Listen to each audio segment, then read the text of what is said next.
Hey Allison, I forgot to start recording when we started class. So, the beginning of class, we just were talking about feedback from the past week and then also the survey feedback. So, you can just review those Google Slides. And then, when everyone gets back from their breakout rooms, I will continue to record so you can hear what the other groups talked about.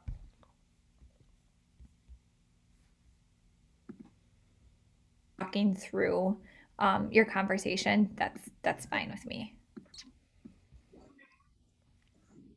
Actually, I'd rather have you have more conversations than record things on the slides. The slides are just helpful for anybody that's not here.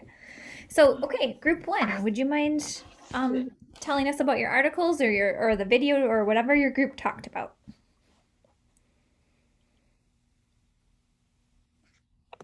I don't know if Crystal is available. And I gonna probably what we wrote, and anyone can step into. She talked about students are able to have access to creating their own curriculum, having students involved in what goes on, and they are able to work with the teacher instead of for the teacher. They're kind of working alongside each other versus the teacher being, the one in charge. Students having a voice and option on their education.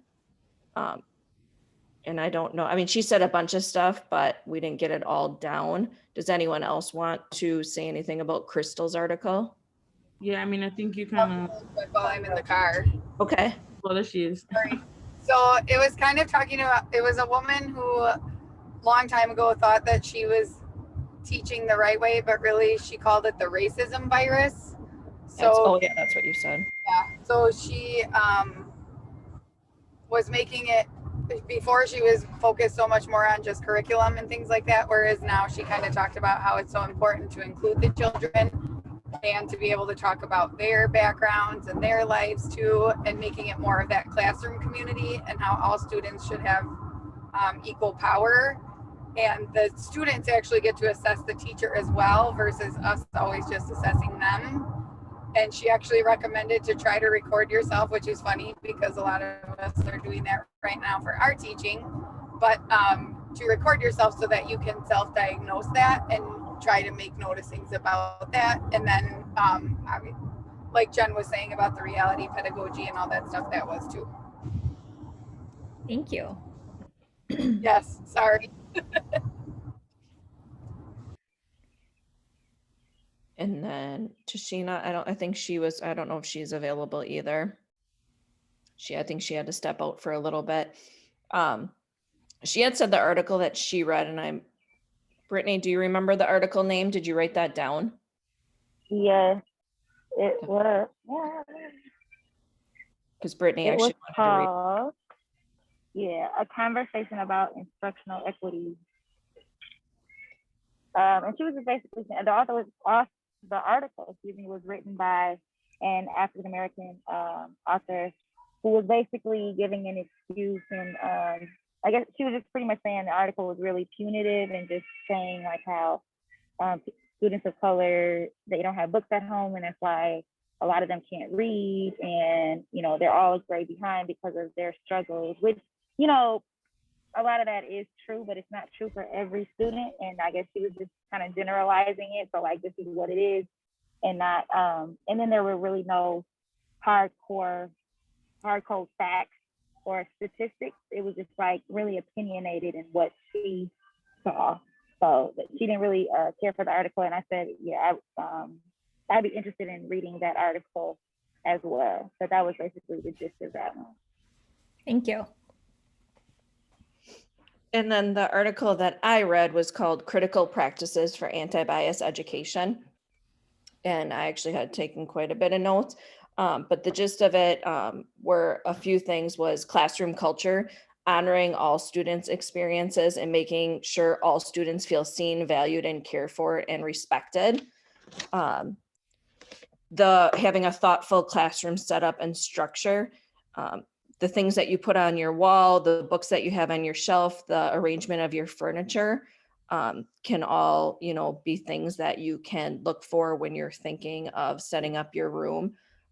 Having inclusive classrooms, that have open dialogue, and teaching your students to listen and respect and recognize that not everyone's opinions and ideas might not be the same as yours, but being able to create a trusting environment where people feel open to talking.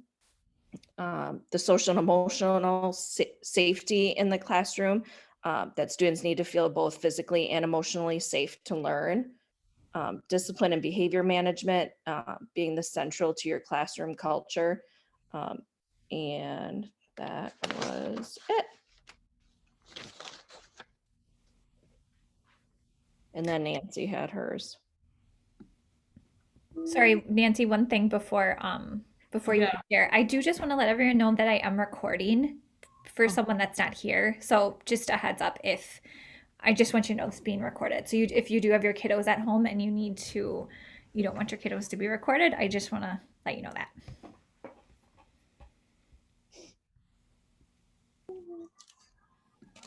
Okay, so mine was about trauma in the classroom, and it just kind of gave a breakdown of the types of trauma that may occur or may be in the classroom, and how sometimes we don't see it. Man, for real, Fernie. I don't want to color. And then also just strategies on what to do when a child does or a student has a traumatic experience or is coming in the classroom with trauma. And I just kind of gave an opinion to my group on how sometimes the schools or our teachers kind of misinterpret trauma with special ed or with special needs, and how sometimes, sure, there can be a fine line, but I gave an example on how I have a student in 5th grade who has emotional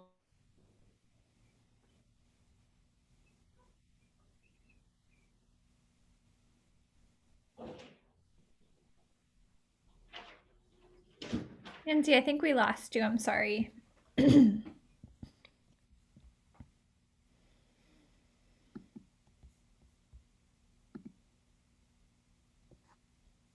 Okay, we can come back to her if she reconnects. But I just wanted to tell group one that I really appreciate you analyzing these articles from a critical lens and not just reading it and saying, oh, yeah, and just agreeing with it, because it's so important for us as educators. Nancy, I'm so sorry you cut out. Are you still there? Okay, yes.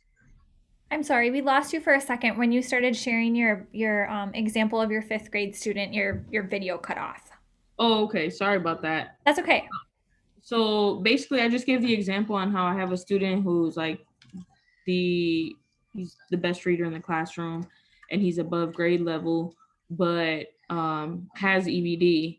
So I mean, he gets his services, but in all reality, it's trauma. It's not special needs. Or I mean, it's a form of special, him needing his services, but he doesn't have I don't know the correct terminology, but he just has that trauma. So yeah, I think I understand what you're trying to say, and that like sometimes students are mislabeled right, there you as go. needing special ed, but really they might just need to have more counseling and therapy versus special education. Yep, for sure. Thank you. Sorry about that. I think this is another example of how so many of our schools are underfunded and understaffed in certain areas, where we really do need more counseling and therapy for students in our schools, like not as an outside service, but like actually in our schools where our students can be serviced during the school day, and get the help that they need to work through the trauma or traumatic experiences that are a part of their lives, instead of being mislabeled or misrepresented for special education services, when really that's not at the root of their problem and not something that they need.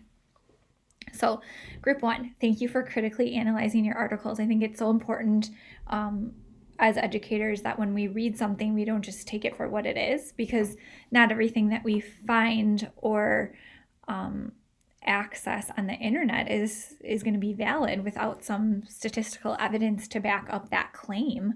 And we don't need to agree with every single thing that we read either. So I appreciate that your group talked about your articles critically, because that's very important. Anything else from group one?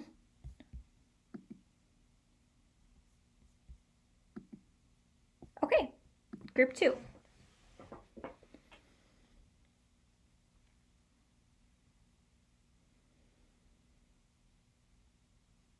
I can talk about mine first. So I had the same article as Jennifer, the classroom culture one. Jen covered a lot. It was a long article with a lot of information. I think a few things, I was trying to pay attention to what I think Jen didn't say, was gender neutral practices. So a lot of early childhood education, things are done by gender, line up in boy rows, girl rows, you know, things like that. And to incorporate some gender neutral practices for everyone can feel included. This whole article was about everyone feeling safe and included. And another thing was their explicit anti-bullying built into the classroom. So have explicit bullying curriculum that is taught on a daily basis, and kind of having no tolerance for bullying. And then let's see, what notes did I put? Oh, one thing I thought was cool was about the classroom setup. And specifically, they gave two examples of an improper setup, which was a U shape. And before reading this, I thought that would have been a good setup. The classes all lined up in a U, everyone's sort of facing each other. But the article said that actually would be better to have more of a student-centered, or student-centered setup, which would be groups of students together. So groups of 4 students. So very project-based.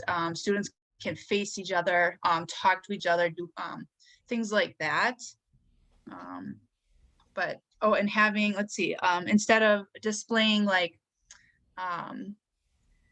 the Declaration of Independence on the board, have quotes from activists, portraits of the students themselves, things like that.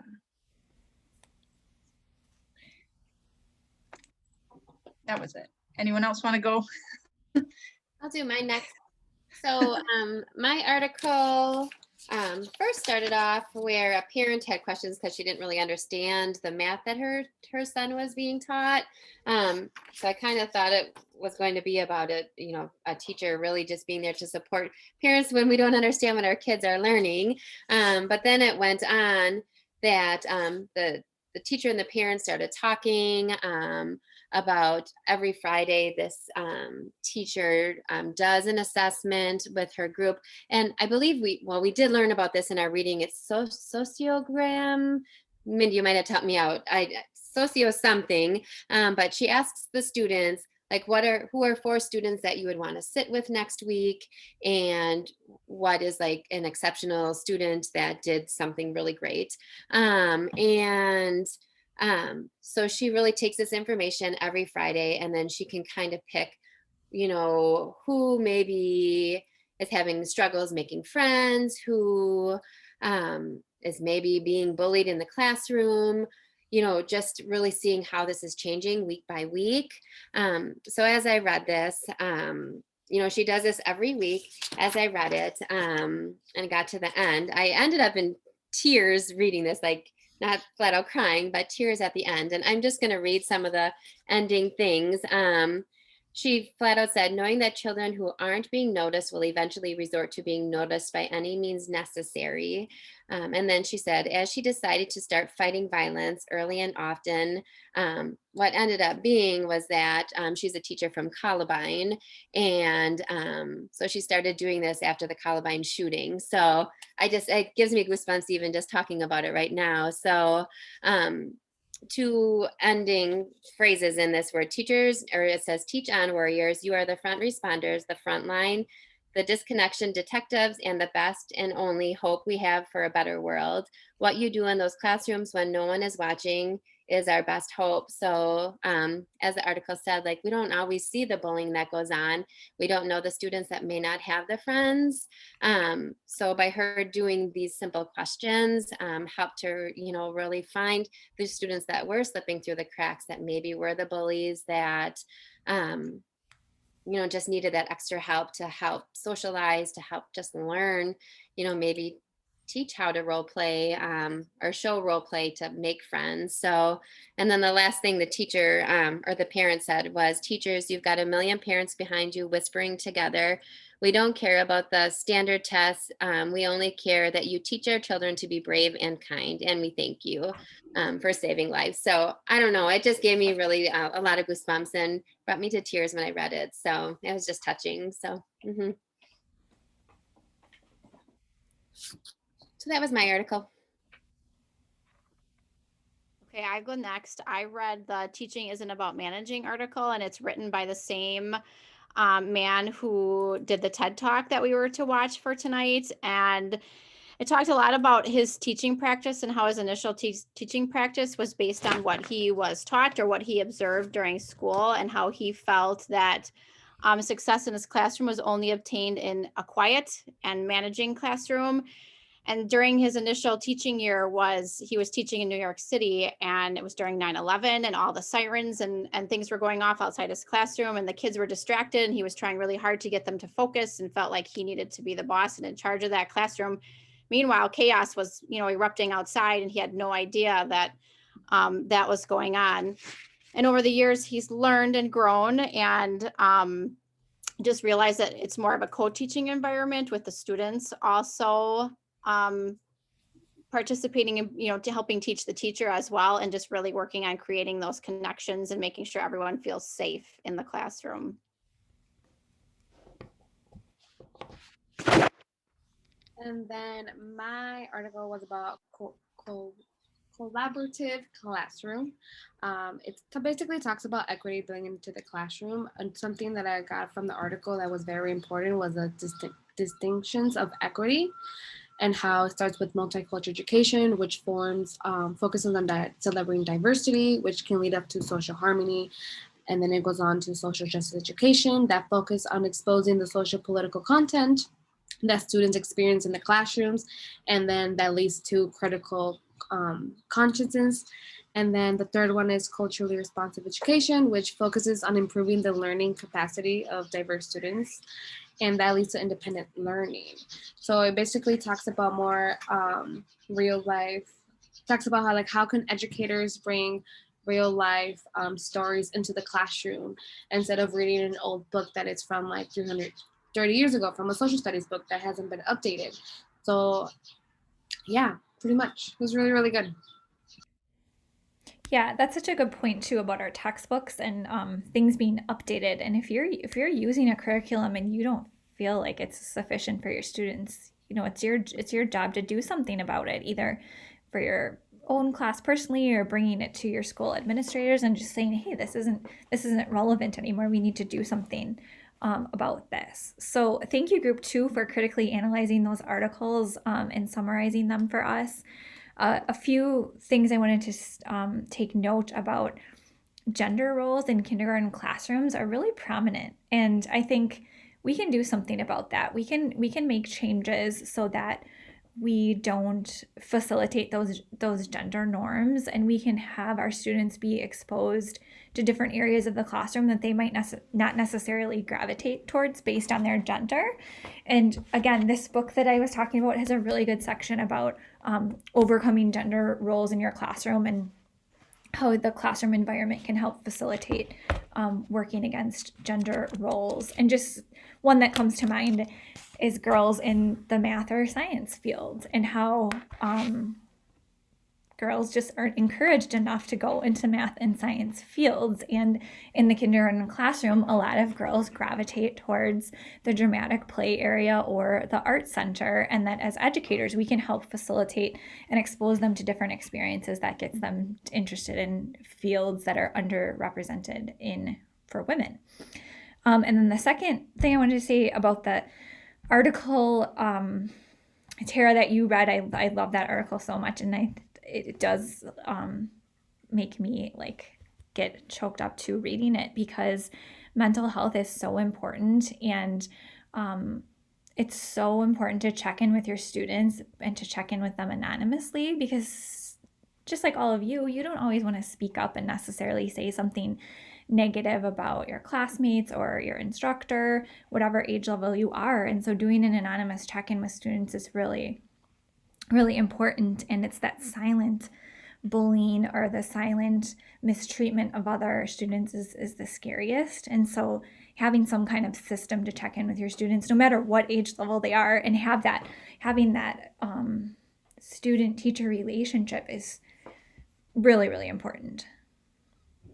Okay, any other comments or thoughts about the articles or the videos?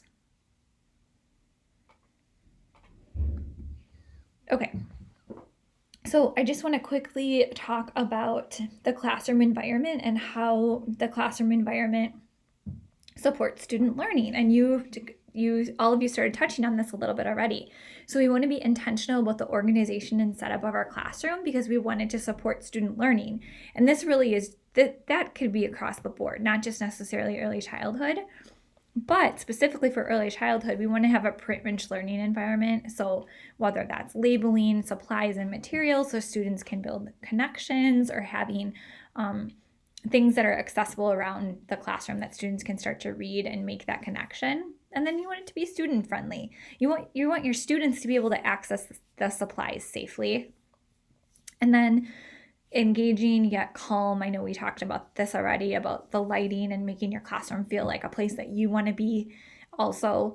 And then students should be able to access any resources without support. So if you are facilitating center rotations and one of your students needs something, they can easily go access that material on their own without needing you to get up and get it for them.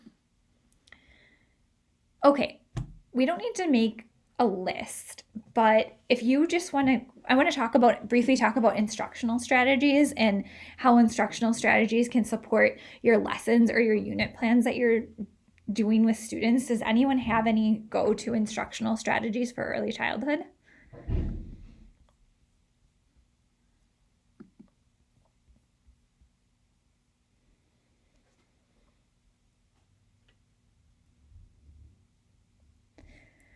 So instructional strategies are things that support the learning and support your lessons. So some important ones for kindergarten are cooperative learning. So small groups where students can discuss and interact. And then along the lines of cooperative learning is differentiated instruction. And that's why it's so important for us to think through that when we're planning out our lessons, because we need to say, hey, how can we support these students, either pushing them further along or supporting students that might be struggling with a specific standard or objective. So small groups really allow you to facilitate that cooperative learning, and then it allows you to differentiate your instruction to meet the needs of all your students. And then I love partner sharing, because kindergartners love to talk. They love to talk to you. They love to talk to their peers. So why not just incorporate that into a quick whole group lesson after you do some kind of teaching where they can turn and talk? It allows authentic conversation, and then it allows you to listen in and see what's going on. And then it also allows you to help students. It helps you support students' mathematical conversation or scientific vocabulary, because whatever language you're using during your whole group instruction, you can facilitate that into the partner talk. And then cross-curriculum teaching. So that means not teaching content areas in isolation, but embedding science into literacy or social studies into math. So doing more of thematic units so that multiple things can be taught in the same block of learning. And then assessment for learning. So using many formative assessments throughout the week to help guide your instruction. so that you can best meet the needs of your students. And then also check in with how things are going with your own instruction. So if you're, doing formative assessments throughout the week and you're like, oh, my students just are not getting this, that's a good time to reevaluate your instructional strategies, what you've been doing. Have you been giving your students enough time to collaborate and talk with each other? And then whole group instruction is a form of an instructional strategy. Keeping those times of whole group instruction short so that your students are able to stay engaged is important. And then making sure your students have time to move around the classroom. Something that in my last year of teaching kindergarten, after our schedule changed a little bit, and so after recess, we would need to move into math right away, and I would need to do a mini math lesson before they moved into math center rotations. And so, when students come in from recess, they have lots of energy. They're still excited. Their conversations or maybe some peer challenges that they had at recess kind of like flow right into the classroom setting. So I found that doing just yoga and playing some like meditation music really helped center themselves so that they were ready for whatever we were doing in math. So movement can calm students or get them up and moving around the classroom. And then using music, some students learn really well from music, and you can embed socio-emotional learning into your classroom environment. And then of course, the one I think is the best and my favorite would be hands-on play-based learning as the top instructional strategy that should be used in early childhood. Any questions about instructional strategies or how your classroom environment will help you facilitate what instructional strategies you use?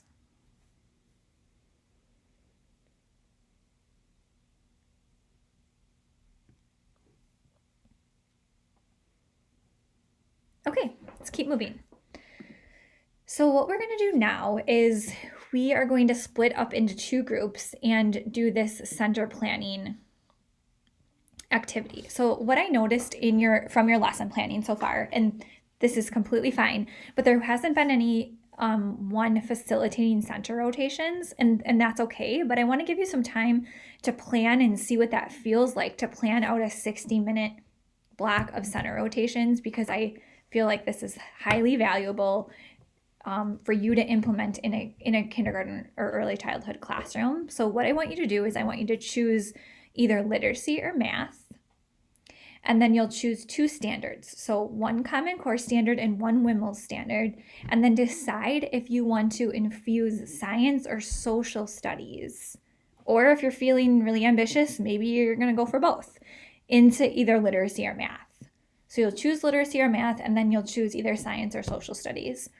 And then I want you to design a 60-minute center rotation that includes the following centers: a teacher-led center. So what will you do at the teacher-led center?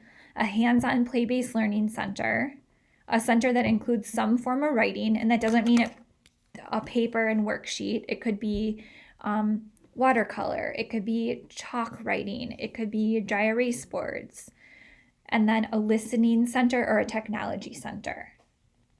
And with your group, you'll create a slide that meets this criteria, and you can be creative with your slides. If you don't want to type everything out and you want to insert Google images, or if you have some other creative idea that you want to use, that's fine too. So I'll give you an example of what this potentially could look like. So here is my literacy standards. I have a WIML standard and a Common Core standard. And then I'm embedding science into this literacy block. And I use the next generation science standards because there aren't Common Core science standards. So you can look to the next generation science standards for early childhood. So for the writing center, they'll be making books and cutting out magazine pictures of plants and animals.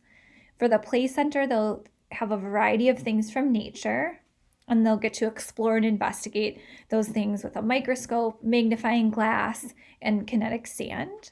And then the teacher-led center, I'll be facilitating guided reading with nonfiction books about nature.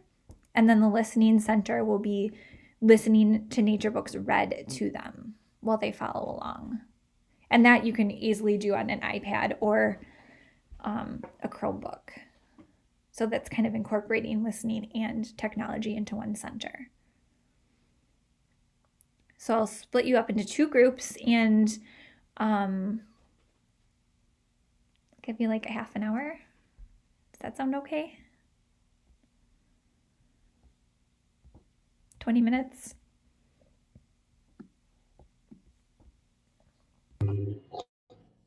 Are we writing our slide? So each group just needs, well, you might need 2 slides. I think I left 2 slides for each group.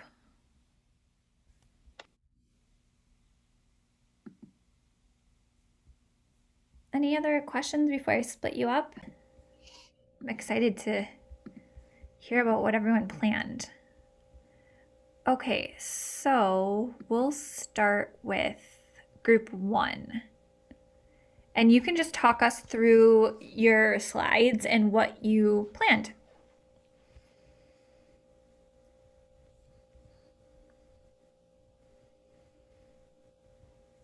So I can go and talk about group 1.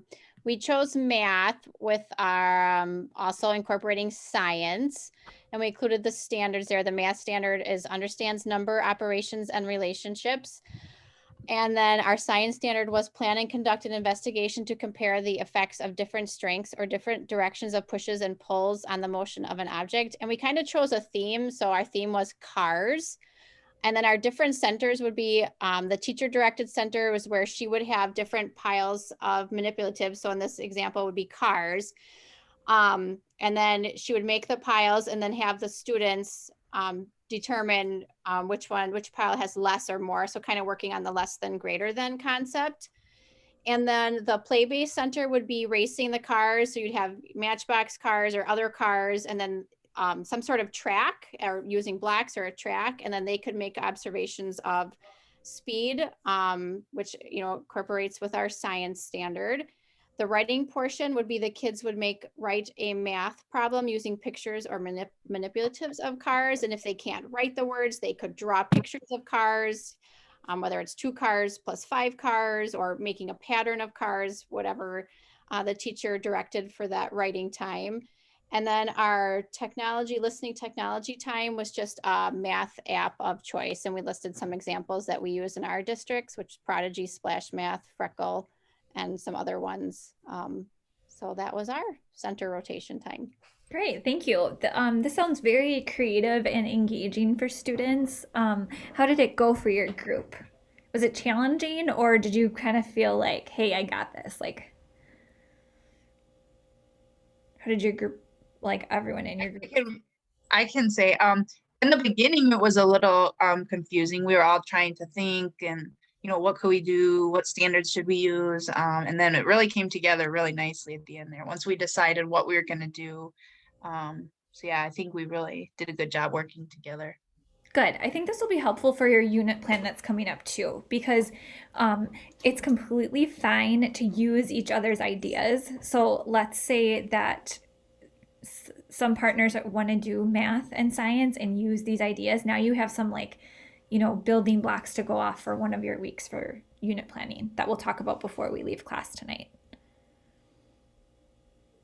And I hope this is helpful for the folks that aren't typically in kindergarten. So anyone that's working with upper elementary or middle school, I hope this is helpful for you to see, plan a center rotation block, which you might not typically have experience doing. Okay, oops, group 2.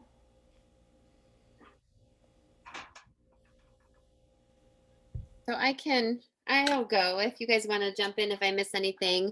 So we had 3 different standards, use a combination of drawing, dictating, and writing to compose information, explanatory text in which they name what they are writing about and supply some information about the topic, engage in imaginative play, and inventative thinking through interactions with people, materials, and the environment, and the natural resources, use a model to represent the relationship between the needs of different plants or animals, including humans, and the places they live. And I kind of went off of some of my lesson plans to incorporate what we did with ours. Great. So for our writing center, we thought we'd use our science journal, and we would draw pictures of the growth of our plant. So the students in one of the centers would plant plants. And so they would draw a picture of the growth of their plant. They would measure the height of their plant, progress. So this obviously would be centers through different days. Obviously number of leaves. So it would just be, something they would draw through progress of time. Their play center would be, they would have a variety of gardening items. So it would just really be a play center. They'd have shovels, gloves, soil, seeds, ruler, hat, bucket, water, rake, and it would just be like a gardening center where they get to play and put that into action. The teacher center, we would have 30 to 60-second video about plant life, growth, and then we would read like a nonfiction read aloud about what plants need to grow, and then have like an open discussion with the class about the needs of living things. And then the listening center would be the students having their iPads, different apps that are out there like Brain Pop, PBIS Kids. They all have so many different educational apps out there where kids can do different videos, read aloud, or reading books that the kids could log into and check out different videos and books. So that's what we put together. Great, thank you. This sounds very fun and engaging also, and I hope this helped anybody that doesn't typically get to see center rotations in a kindergarten classroom. Like this is what it could look like. This is what it could be. So that's very helpful.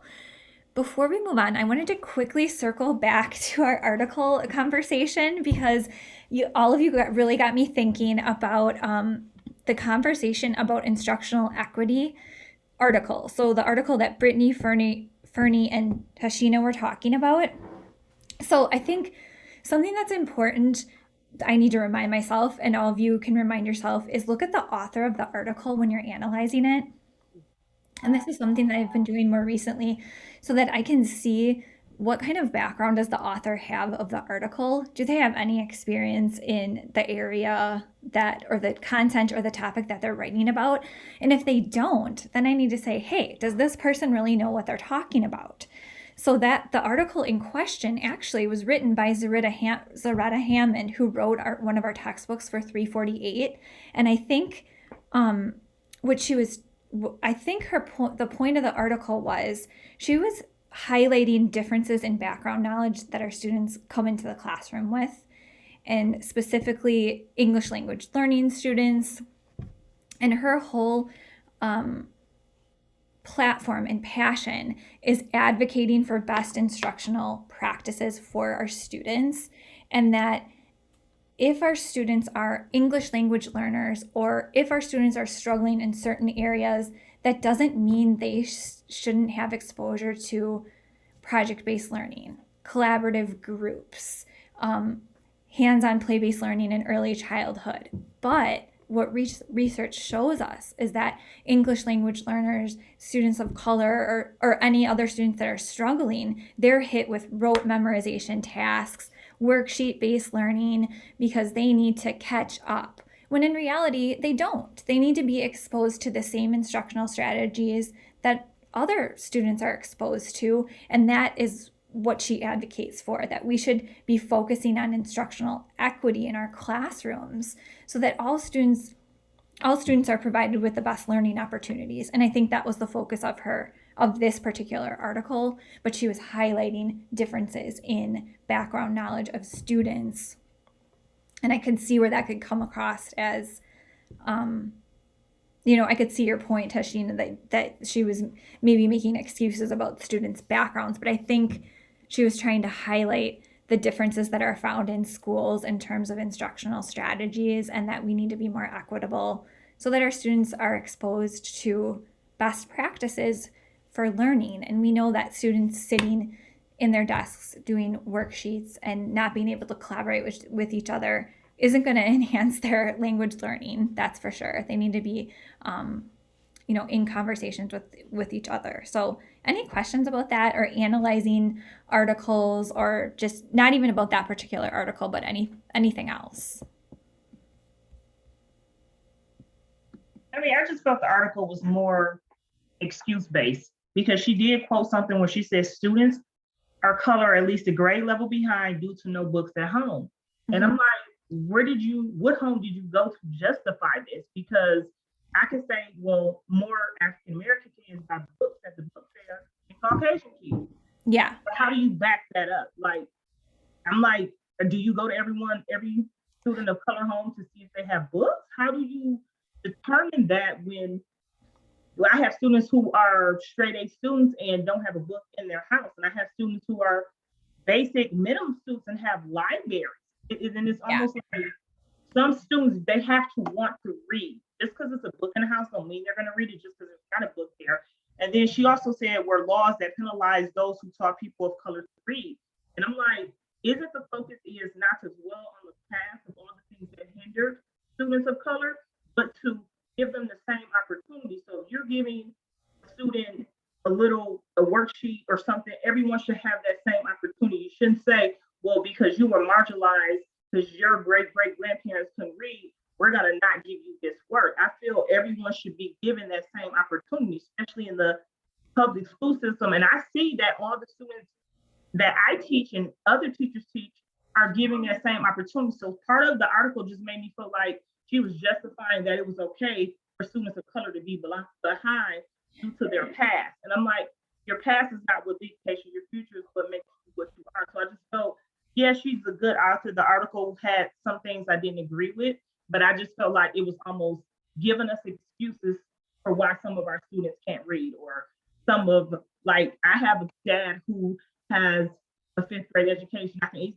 say, oh, he didn't teach me to read. There was no books in the house, but I decided to take what I didn't know to apply to what I wanted to know. So I just kind of felt like it was almost giving people excuses to be behind in school when everyone is given a fair opportunity in MPS. It's just kind of how I felt.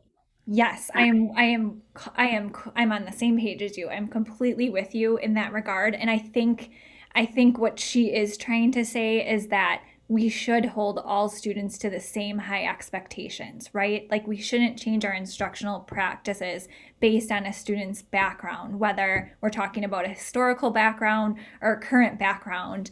And I do agree that she didn't back that particular statement up with statistical evidence, right? I'm completely with you on there. And that does support having some statistical background, supports my knowledge also. So I'm with you that she needed to clarify that. I think you're saying exactly what she says in the article in your own words. Right. And I'm just so glad you brought this up, and I'm glad that you were critically analyzing this article, because these are the kind of conversations that we need to have with each other. But like, these are the kind of conversations we need to be having with our school administrators, other educators in our building, that, we need to have the same high expectations for all students. And I mean, I could continue talking about this for a long time, because I'm very passionate about this subject, as I worked with a large population of students of color, and my school administrators wanted them to be sitting silent in their desks, not collaborating with each other, because they needed to catch up. They needed to get their grit. And that doesn't work. And they should be held to the same high expectations and have the best instructional strategies to help their growth. And we want our students to be engaged in our classrooms, right? Like that, we want our students to want to come to our classrooms. We want to have engaging, joyful classrooms where students wake up in the morning and are like, I have to get to school. No matter what grade they're in, kindergarten or 8th grade, students should want to come to school, and they're going to want to come to school if they don't want to miss what you're teaching. And so I think that's another thing that she really advocates for, is like, and the same with Christopher Emdin, in his like videos and TED Talks, he always talks about bringing the joy and magic to your classroom so that your students want to show up. So, okay, thank you for that. Now we can move on. Okay, so we were talking about what's a schedule like in a 4K or 5K classroom? So I reached out to a friend and she gave me these examples. And these are just examples from the Greenfield School District. So every school district has their own schedule that their teachers need to follow. So I thought we would just take a look at this and we can talk this through. So this is for 4K, full day 4K. And something interesting that they do in this district is when they arrive, they have a soft start. So that means when the students come into the classroom, they just have some open free play time in the classroom. And then it looks like they move into special classes on Mondays. We can just look at Monday. And then they have 20 minutes of whole group. Then they have math and literacy exploration. So something interesting that they do in their district is they infuse math and literacy center rotations, free choice rotations at the same time. So instead of doing a separate literacy block, they put math and literacy together. I think that's pretty interesting and cool. Then they have some outside time, movement inquiry, a large block for play, read aloud. So yeah, I mean, any thoughts on this schedule, on what this 4K schedule looks like, maybe in comparison to what you've seen in a 4K classroom? I guess in our district, I'm used to the 4K only being half days. So they're not full days. So I'm just thinking for a 4-year-old that seems like a really long day. They have it blocked out, I think, with, you know, the outside time and the movement time. But I would really like to see, you know, that in action, you know, a 4K in class all day. Yeah, I think I have a lot of thoughts. I think I've been exposed now to 2 different settings. So a setting that I worked in that had full day 4K. And the main reason being is that it's so difficult for parents to come back and pick up your child when you've only been in school for a few hours or half the day. So I think that's why more districts have gone to full day 4K, because otherwise your child is just you're paying for childcare for the second half of the day. So if we could have a more play-based learning environment where they're getting an hour of rest time, which I'm sure they can sleep longer if they need to, and then moving into play learning, you know, that seems like that's pretty good. But where I have a problem with is if a 4K is full day and they're doing lots of academic based work in the afternoon. The students are just tired. That's not developmentally appropriate. So I think it depends on what your 4K is doing. But I think a lot of schools are moving to a 4K full day class. My son, when he went to 4K, it was only for a few hours, and it was really challenging with like work to get him to different childcare. And so I think we need to make sure we're looking at 4K programs critically so that the afternoon isn't so academic focused and they have more time just to play and engage in conversations and are being given time to still rest. So let's take a look at the 5K schedule. 1 sec.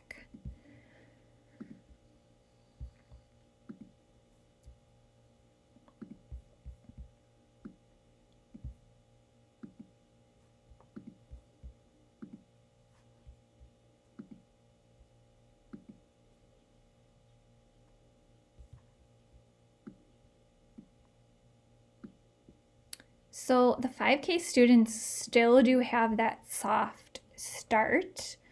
But when I was looking at this schedule, I was just noticing there really isn't not much play.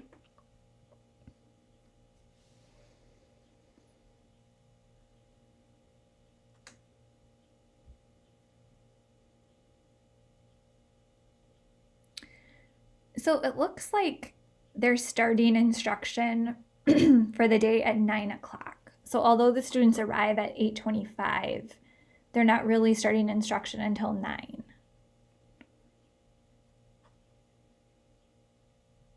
Any thoughts or comparisons from what you've seen in your kindergarten classrooms to this? Mindy, that's a lot like ours is in Elmbrook. They come in at 8:30 and then we start about 9 with our instructions. So that's pretty much like we are. But then I feel like we're like so much academic. But then our afternoon is pretty light or lighter, about 1:30 on, then is specials, and then like recess, and then free choice. But all from 1:30 up until the start, it's all academics though. Does anyone have any thoughts or opinions about rest time?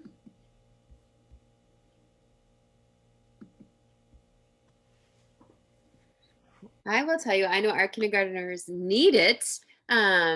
They're tired, but I feel bad for them because our rest time is the kiddos that need any help with anything between like being able to count to 100 or working on their phonics. They're being pulled for work on assessments that they have to work on. So when everyone else is able to do rest or, go on fun little apps, and read books or whatever, they're being pulled. So I don't know. I feel bad for those kiddos that day in and day out are being pulled because that's the time that is the only free time for them. So, Yeah.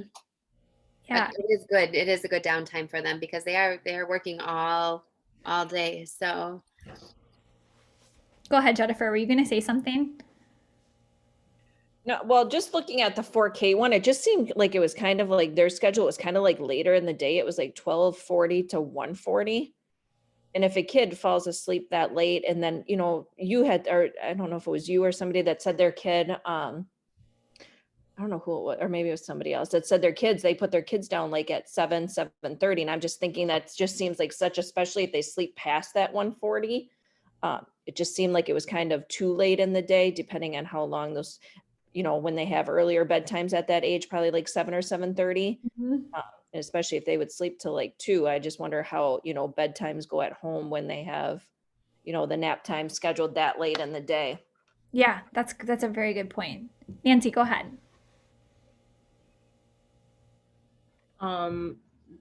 Looking at this schedule compared to the one at the classroom that I'm in, like the kids don't get any type of play until basically the end of the day.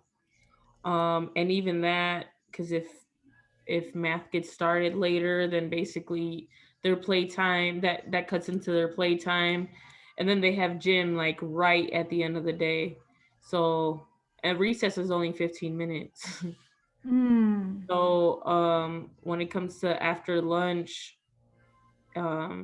it's really hard to kind of get them settled down and focused on math because they have just so much energy, and then at the same time they're tired. So it's like a mixture of both. So yeah.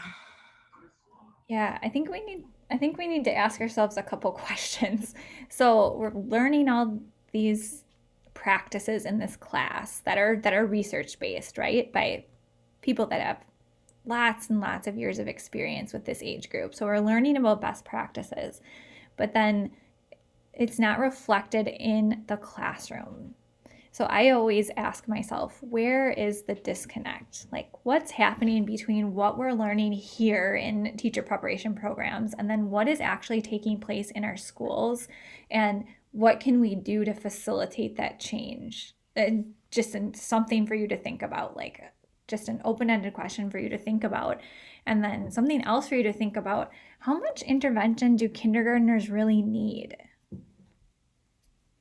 Do they need intervention, or do they need more time to grow and develop? Because I think it's important for us to think about, there's 5 and 6-year-olds in a 5K classroom and 4 and 5-year-olds in a 4K classroom. And we need to think about when their birthday is and where they are in the developmental range. And do they need intervention or do they just need more time? And are we taking away that time by enforcing interventions? Just something to think about, for you to think about, and for you to really observe in your classrooms. Because I think sometimes we push things on students when really they just need more time to grow and to develop. And I think something else I've just noticed is that we're always trying to push students. Oh, we have to get ready for first grade. We have to get ready for first grade. We have to get ready for first grade. But they're in kindergarten. Like, first grade will come when first grade comes. And I don't think we need to take things away from their current developmental range to push them into the next grade level. And this is like across the board. We don't just do it from kindergarten to first grade. We do it to all of our students. Oh, they got to get ready for sixth grade. They got to be ready for sixth grade. Well, they're still fifth graders and they still have time, and there's still going to be several months in between when the school year ends and when sixth grade starts that they can grow and develop. Not saying students shouldn't be prepared for the next grade level and they shouldn't be meeting standards and outcomes, but I think at what cost do we put pressure on students?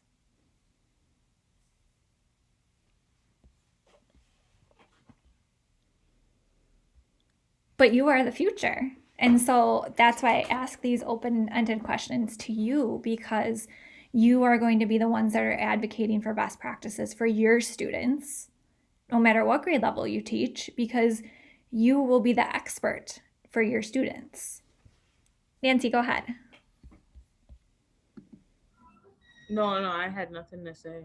Okay, I think maybe your hand was just up from before. Oh, okay. Yep, it is. Okay, it's getting late, so I'm going to wrap this up. I'm sorry that this is a long class, but we do have 2 asynchronous sessions coming up, so that's why this one is a little bit longer. I apologize. Okay, so I know you have some experience with unit planning or some general idea of unit planning, but typically a unit plan is 3 to 4 weeks, and for early childhood, it really should be thematic. So it should include, just like what we practice in our center rotations, you should infuse a couple different content areas into your unit plan. And so when you create this unit plan in groups, or you can do it by yourself, it's up to you, it should include standards, objectives, essential questions, and then a list of whole group and small group activities, and then what kind of assessments will you use to check for student understanding, and then materials. And materials are really important, so that when you pick up your unit plan that you want to actually implement in your classroom, you know exactly what you're going to need for that unit plan. So you don't have to plan individual lessons, you can plan a week at a time. And then incorporate teacher-directed play activities and child-directed play activities. So things that you can say, hey, you're going to work with this dirt and shovel and whatever your nature center, play-based center was, that's teacher-directed because you created it, you're giving them materials. But could you create some kind of child-directed play activity where they have some free time in the classroom? Just something to think about while you're doing your unit plan. And then there is a couple sample unit plans that you can look at. You can use any template that you want. So whatever works for your group is fine, as long as you're meeting this criteria that's at the top. And then I'm going to let you choose your own groups. I have some of you that already chose a group. If anyone wants to work by themselves, I have had students do that in the past. I would encourage you to work with a group if you want, because it is a big project, but you'll have 2 weeks to work on it. So next week is asynchronous, dedicated so you can meet with your group if you need to, and then the following week is also asynchronous so that you can work with your group.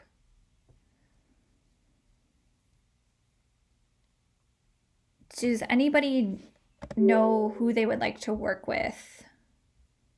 Or yeah, fill out the slide yourself. Good idea. And then keep in mind we have, well, Crystal's already in a group, but then we also have Allison And I think, is Brittany here or she, I think Brittany logged off. So we have Allison and Brittany too that might need a group.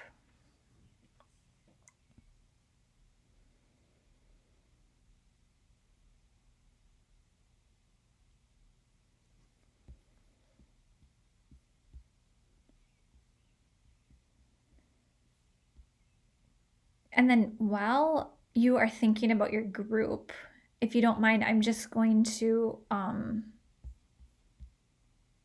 over the Moodle page. Is that okay with everyone? And then if anyone needs to stay on after to figure out their group, I can stay after.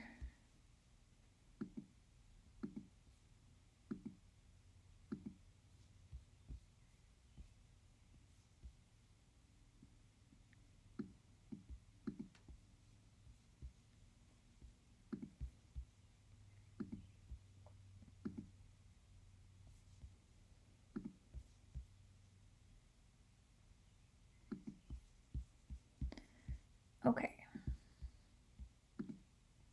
And then you can put your unit plan in live text. So every person in the group needs to submit it via live text, just so you know. Okay. So I'm going to scroll down to, so this is our 5th week of class. So today we talked about unit planning. We're assigning our groups. We did the article analysis. We did the center rotation activity. Here's a link to the Google Slides if you need it.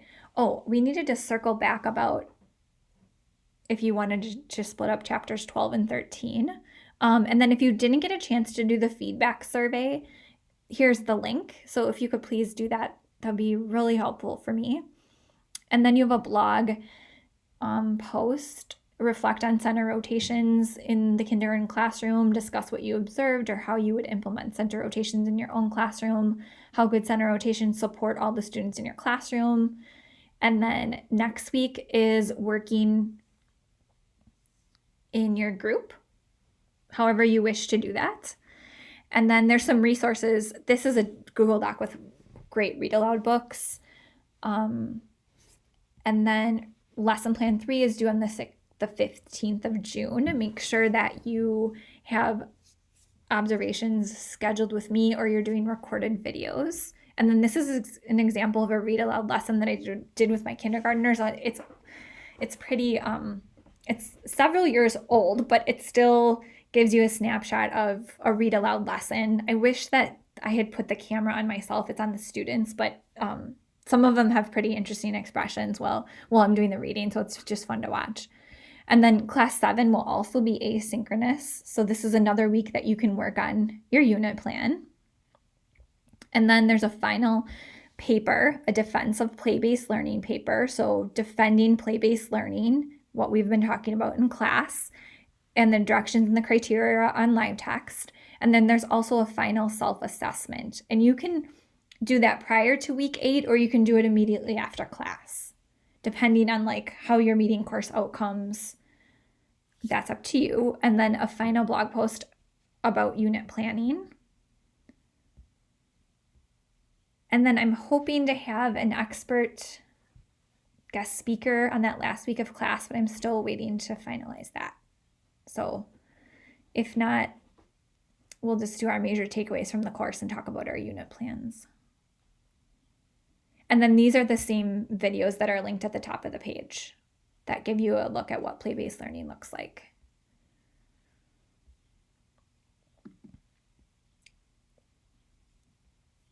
Okay.